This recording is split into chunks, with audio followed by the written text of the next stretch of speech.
Donc bonjour à tous, moi je vais vous présenter les résultats provisoires de mon stage qui portait sur le développement d'une application de débruitage pour un télescope appliqué au projet Sphère et au Sphère Plus. Je vais commencer par vous présenter le concept, le contexte de mon stage et aussi les solutions que j'ai considérées pour répondre aux problèmes que je vais vous présenter.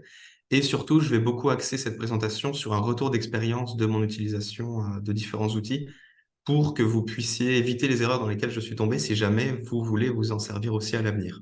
Je vais pas forcément autant vous parler de ce que j'ai fait et plus de les erreurs que j'ai commises en fait pour que vous ne les fassiez pas à votre tour.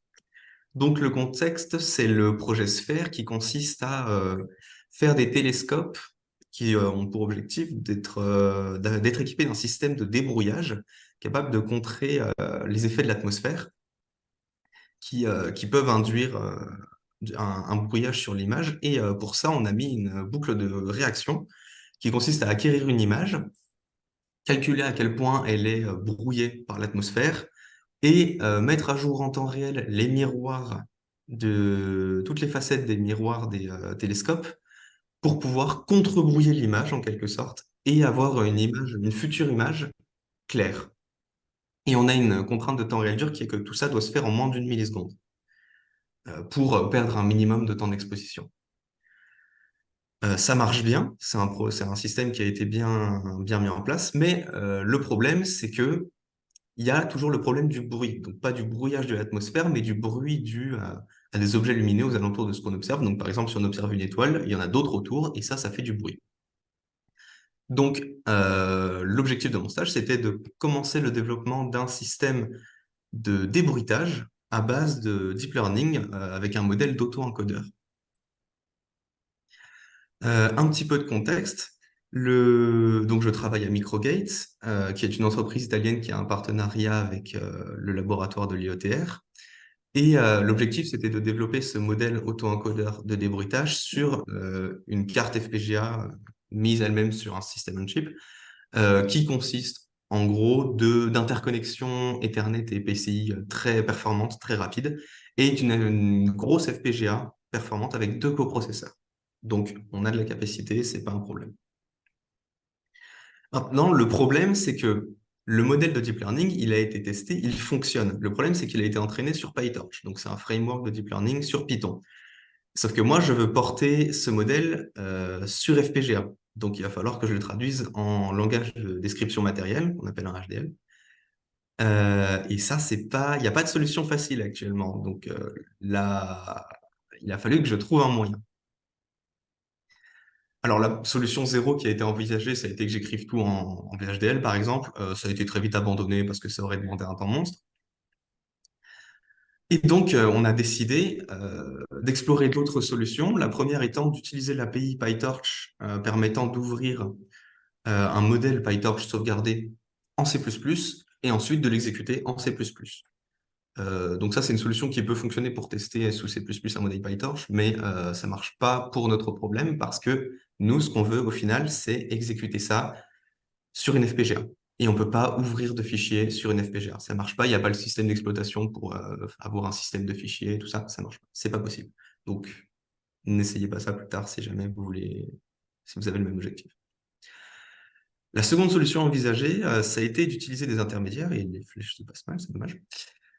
Ça a été donc d'utiliser ce qu'on appelle la synthèse de haut niveau, c'est-à-dire avoir du code C++, qu'on appelle synthétisable, donc qui suit certaines contraintes et qui peut donc être traduit en langage matériel, type VHDL ou Verilog.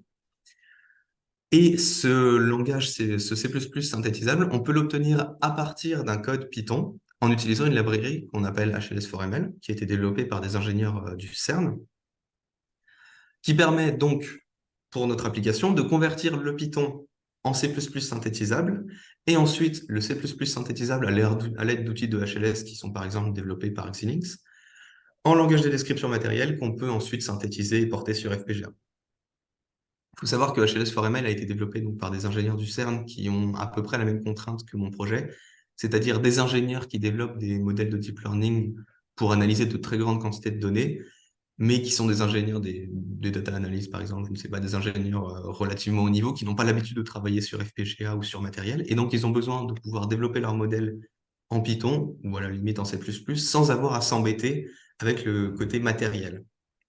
Et donc, d'autres ingénieurs ont développé une méthode de traduction de Python à C++ synthétisable pour qu'ils puissent faire les optimisations sur des langages qu'ils maîtrisent et ne pas avoir à s'embêter avec le matériel.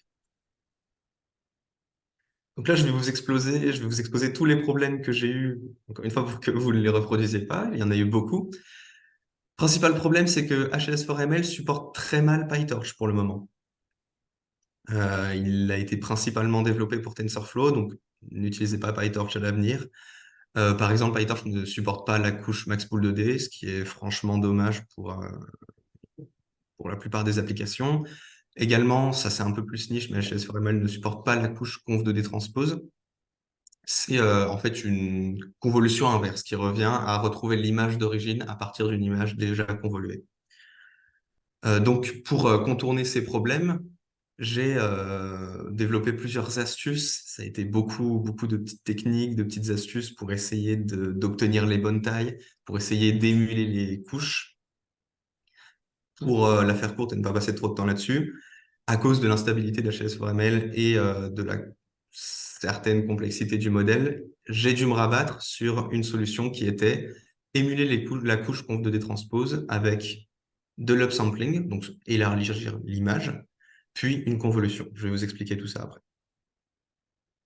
Donc pour bien comprendre la couche conv transpose 2D qui m'a posé problème, c'est donc l'inverse d'une convolution qui consiste, comme vous le voyez, à d'abord gonfler l'image en quelque sorte, c'est-à-dire insérer des zéros entre chaque donnée et rajouter du padding sur les côtés, pour, encore une fois, émuler l'image qu'il y avait avant la convolution. Donc ce qu'il faut bien comprendre, c'est que l'image que vous voyez en haut, c'est le résultat de la convolution, c'est ce qu'on a, et on veut retrouver une image d'origine. Donc pour retrouver cette image d'origine, on va construire un intermédiaire, ici, par gonflement, en quelque sorte, le sampling, et ensuite on va faire une convolution dessus. Et ça nous permet de retrouver l'image de base. Et donc le problème, c'est que HLS4ML ne supporte pas sur PyTorch, la couche qu'on doit transpose, et il ne la supporte pas non plus pour TensorFlow. Donc j'ai dû faire ma technique qui impliquait cette émulation. Pour ça, j'ai utilisé la couche de convolution déjà supportée par HLS4ML. Heureusement, il supportait quand même la convolution classique. Et j'ai dû coder une petite couche d'upsampling faite maison. Ensuite, je rajoutais dans le code C++ généré à la main. Donc, la solution qui a été choisie, qui fonctionne, c'est construire le modèle qui a été proposé dans le papier à l'origine du projet sur TensorFlow. Donc, on a on a un modèle développé sur PyTorch, mais on va mettre exactement les mêmes couches sur TensorFlow. Donc, c'est le même modèle. On le convertit en C++ avec HLS4ML. Ensuite, on va implémenter la couche d'upsampling sur le code C++ généré. Et à la fin, on aura terminé. On pourra générer notre HDL à l'aide de la synthèse au niveau.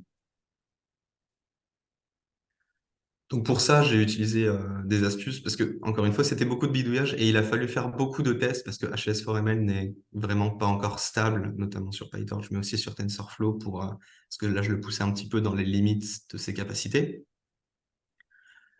Donc ce que je vous recommande de faire aussi, si jamais à l'avenir vous utilisez HLS4ML, c'est d'utiliser d'avoir le modèle d'origine pour générer des données de test et ensuite d'avoir votre modèle générer les résultats avec les mêmes données d'entrée que ce que vous avez utilisé sur le modèle de test, comparer pour vous assurer que vous n'avez pas fait d'erreur, et ensuite vous pourrez générer le code C++.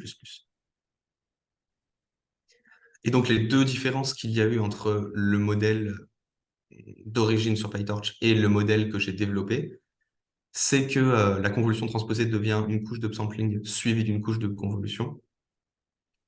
Et petite astuce, comme je ne peux pas utiliser de convolution 2D lors de la génération de code, et je ne peux pas non plus utiliser la couche d'upsampling implémentée de base dans HLS4ML, il a fallu que j'émule quand même le changement de taille induit par une couche d'upsampling. Et donc, j'ai mis du zéro padding. Cette couche de zéro padding est générée dans le code C++, mais on la remplace à la main. C'est beaucoup de solutions à la main, ce projet.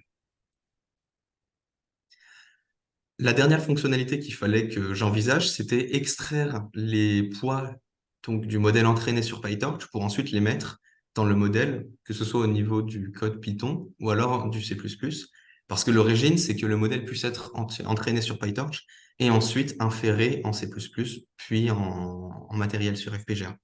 Donc, j'ai écrit un petit script Python qui extrait les poids et les transfert sous la forme de tableaux C dans des fichiers individuels.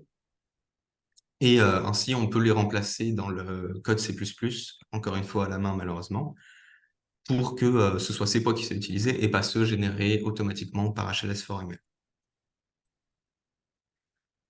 Donc pour le moment, le projet est encore en développement. J'ai eu beaucoup plus de difficultés que prévu, notamment sur la partie HLS4ML, mais ce qui fonctionne et ce que je peux vous dire qui fonctionne avec HLS4ML, c'est la conversion en C++ est fonctionnelle.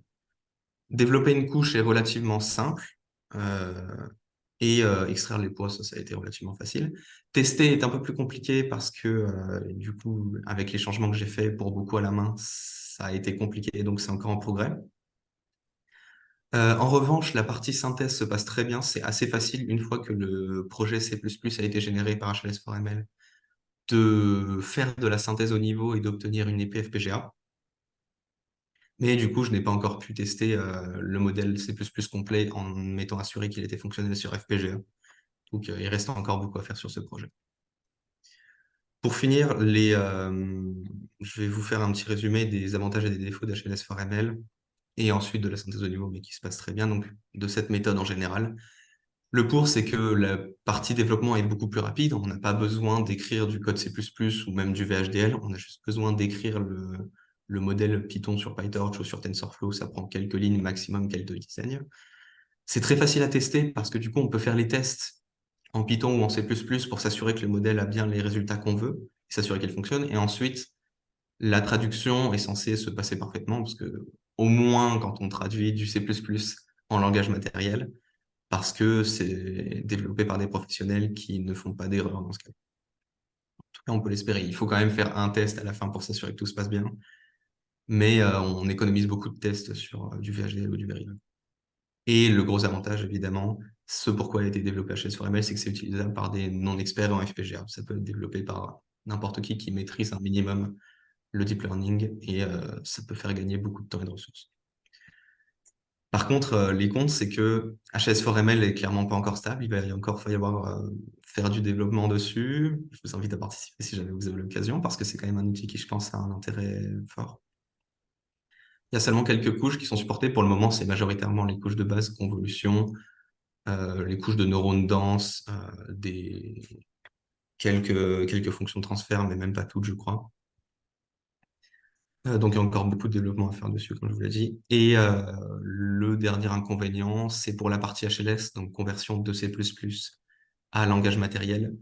Ça demande des gros PC. Pour le modèle que j'ai, qui est relativement petit, qui prend une image en entrée de 16 par 16, qui sort une image de 16 par 16, le PC que j'ai avec 16 Go de RAM ne suffit pas. Donc, c'est un inconvénient à prendre en compte.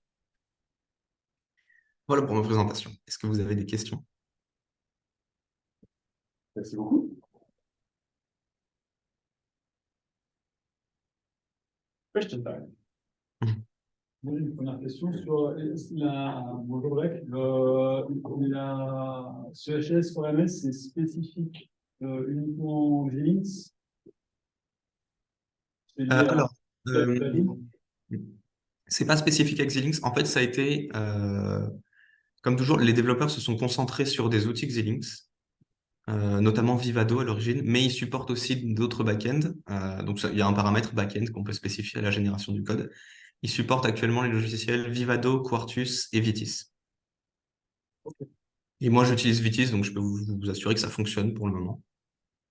Ça fonctionne pas trop mal. Par contre, j'ai pas du tout testé Quartus. Donc, moi, j'ai une question dans le prolongement, Jean-Jacques. Comme ça génère du C++, est-ce qu'on pourrait imaginer qu'on puisse l'utiliser sur des cycles de type processeur ou est-ce qu'il y a du code un peu spécifique qui ne peut être utilisé que C'est du dans code le HLS? spécifique.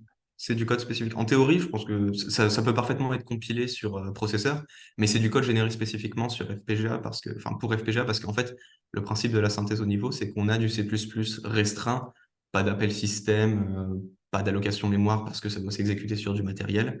Et ça utilise aussi des pragmas pour indiquer à quel point on veut paralléliser le code sur FPGA, à quel point on veut utiliser des ressources, ce genre de choses. Donc c'est du code qui est optimisé pour FPGA, mais qui peut fonctionner sur CPU, même si c'est pas le but. Ça a principalement l'avantage de pouvoir être utilisé pour tester.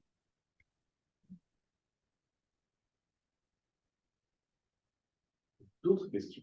Oui, est-ce que tu as eu des interactions avec les gens de HLS4ML? Est-ce que tu as pu voir si c'était facile de discuter avec eux, voir si on a contribué pour pouvoir échanger, voir comment ça se passait le développement?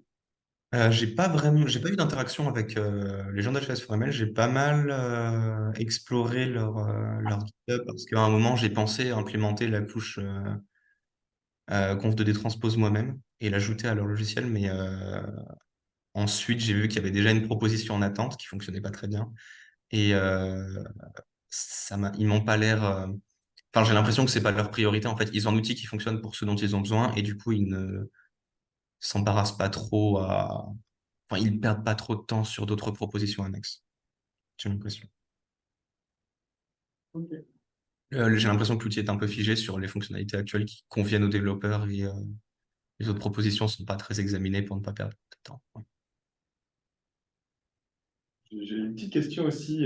Donc, tu utilises HLS4ML, mais il y a plein d'autres alternatives enfin, il me semblait que les vendeurs de FPGA, notamment, promettaient la compatibilité avec des modèles de machine learning. Ils n'ont pas des toolchains adaptés ou alors elles ont un problème de latence qui fait qu'elles ne sont pas utilisables.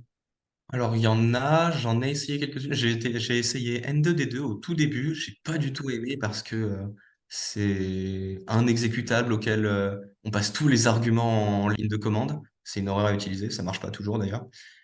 Les tutos sont affreux. Enfin, bref. Mais il y en a d'autres en fait et je me suis concentré sur HLS4ML parce que très vite j'ai réussi à avoir des petits résultats. Mais par contre, j'ai pas entendu parler de vendeurs de FPGA qui ont des outils de compatibilité de modèles de deep learning Python vers FPGA directement. Ça, j'en ai pas entendu parler. Et en passant par ONNX ou par. Enfin, je crois que sur les slides, ça popait à un moment les représentations intermédiaires, genre ONNX, qui permettent justement d'aller faire le transfert. Bah, c'est ce que j'ai utilisé sur. De toute façon. Alors, ONNX, ouais, il y a des outils de conversion de ONNX vers FPGA, mais en fait, je ne les ai pas utilisés parce que du coup, j'étais déjà un peu avancé. Quand j'ai découvert ça, j'avais déjà un peu avancé sur la partie HLS4ML. Et j'ai exploré ça, et de toute façon, le modèle d'origine, c'était PyTorch. C'était en PyTorch. Donc, soit je le convertissais en ONNX et j'utilisais le convertisseur ONNX, soit je continue avec ce que je faisais et j'avais pas d'étape en plus, donc je suis resté sur HLS4ML. Mais il y a des convertisseurs de ONNX vers FPGA. J'ai une question par rapport à N2D2 parce que là, HLS4MS, c'est pas la même chose, c'est pas un exécutable avec plein de. Non, c'est une librairie Python en fait qu'on importe dans le code et on utilise quelques fonctions auxquelles on passe des paramètres et on peut générer le code en fait. Oui, ok. Il y a, en fait, HLS4ML à l'origine a été prévu pour que on dit je veux. En gros, on a le modèle de deep learning. On le passe en paramètre à une fonction, on lui dit je veux que tu synthétises et il peut synthétiser automatiquement. Il va faire appel au back-end et sortir l'IP en un appel de fonction. Ok. Un autre petit détail qu'on avait vu aussi sur M2D2, c'est que le support de l'HLS a été supprimé. Je me souviens bien. Bon. Ouais, Ah, bon, j'ai oublié ça. Oui, à l'origine, ouais, c'est un peu vieux. Ils ont laissé tomber. Et N2D2 est surtout utilisé pour la génération de code parallèle. Ouais. C'est sur CP. Mais il y avait une partie sur FPGA, mais c'est vrai, j'avais oublié ça. Il ne la supporte plus en fait. Et je crois qu'elle ne supporte même pas Vitis, juste Vivado.